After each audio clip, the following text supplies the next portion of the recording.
when should you consider using the Section 8 method as a landlord to, be a part of your portfolio, and when you have renters and stuff like that? First off, you're going to have to check with your every local counties and stuff like that in terms of whether or not you can't not accept Section 8. I invest in Portland, Oregon, and that requires me to actually, excuse me, let me fix my camera there. I actually have to accept it. But most people have a feeling about it. I understand the feeling about it. Most people maybe are concerned, like, if you rent to a Section 8 tenant, that's going to affect my property. They're going to destroy it. They're going to do this or that or whatever. Well, hopefully in this video, I help answer some of those questions and bust some of those myths up, and maybe answer some of those, confirm some of those myths as well. So let's just, again, this applies to people who are, you're looking to invest in real estate and maybe you want to diversify some of your portfolio. I've been in the business for a while in terms of property management, so I can tell you firsthand, I've worked with several different counties in terms of Section 8, and it could be a really great program, especially for, mom and pop landlords and things of that nature. But like anything, you need to go into it really informed. Let me just pause for a second and say, please like, subscribe, and comment and share. I appreciate the love and the feedback everyone's been participating in, and hopefully this is adding value to your life. So you got to know the rules, right? And you got to know what they're going to look for. What I would recommend, if this is something that you're looking to incorporate in your portfolio, and like I said, it's something that I incorporated a long time ago, just because it was a way of, I looked at it as, with the economy being a little shaky, part of the benefit of Section 8 is that they will actually cover the full rent of whatever the person of your tenant.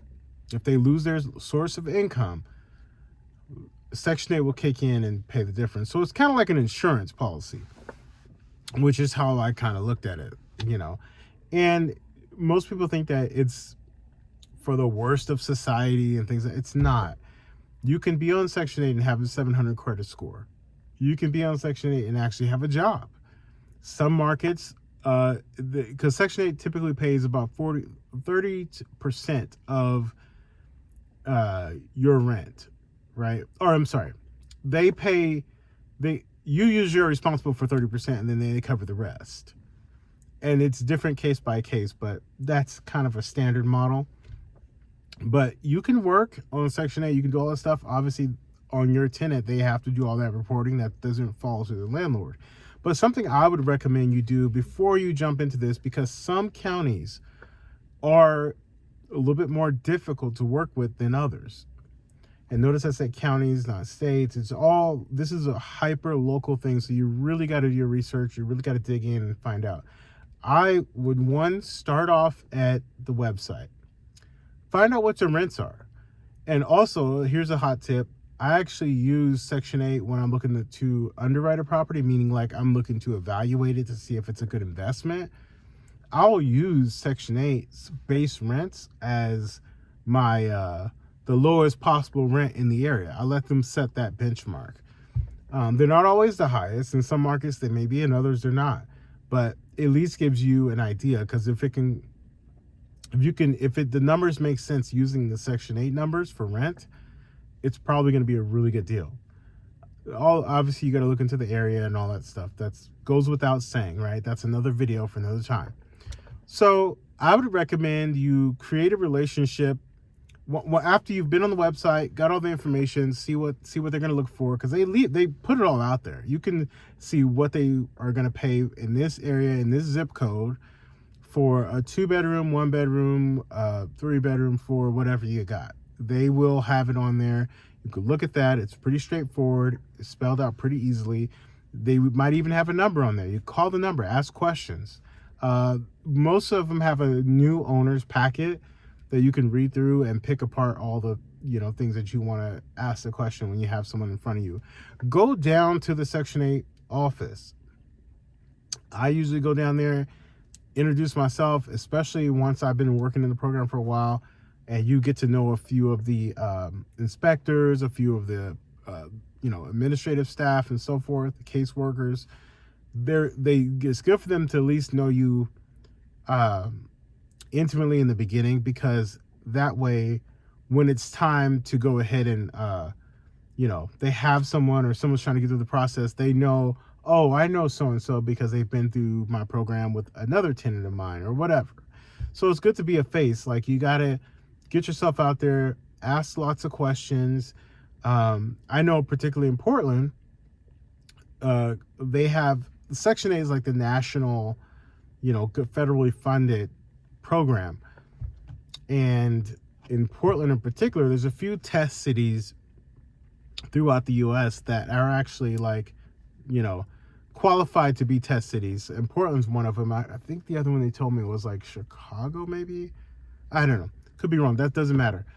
But the point of that is sometimes they can act outside of the normal standard HUD protocols and for Section 8, and they actually allow them to color outside the lines a little bit to put deals together.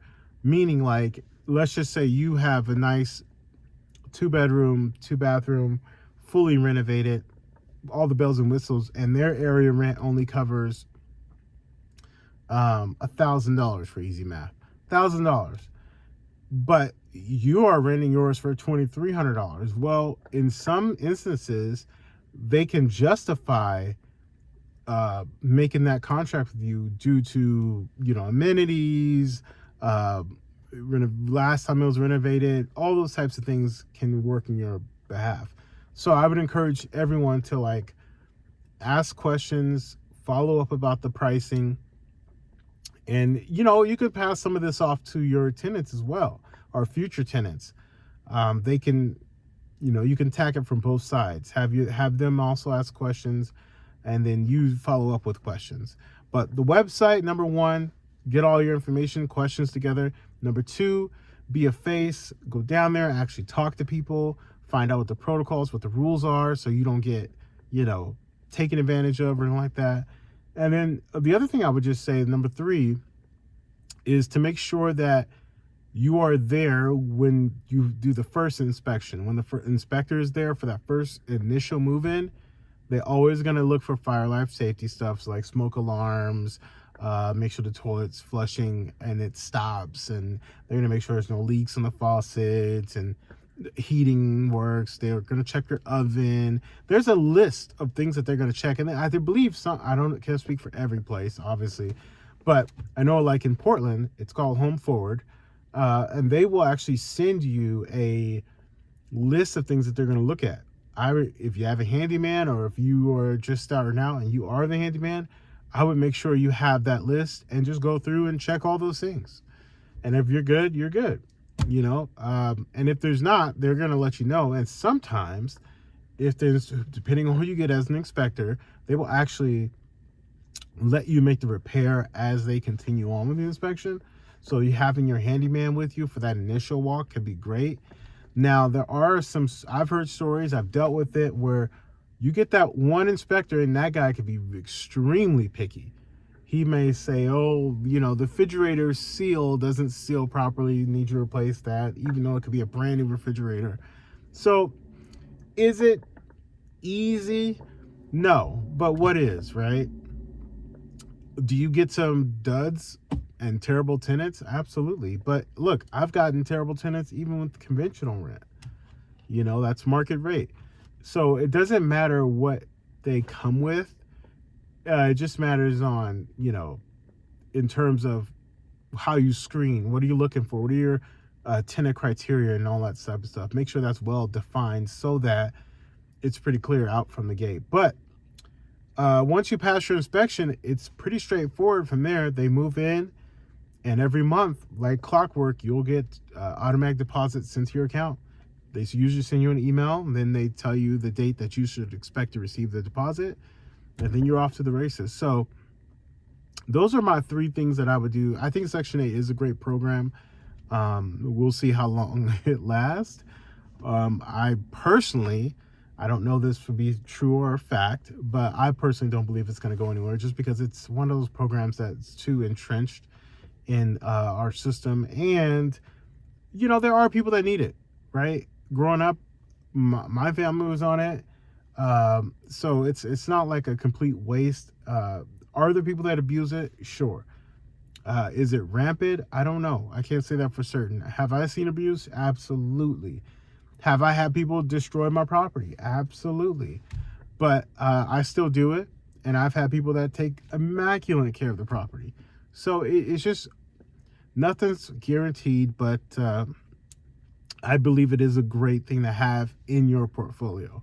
So hopefully this is helpful. If you want me to do more of a deep dive on this, let me know. If you have any questions, please let me know in the comments. Take care. Don't forget to like and subscribe, and appreciate you guys. Take care. Bye.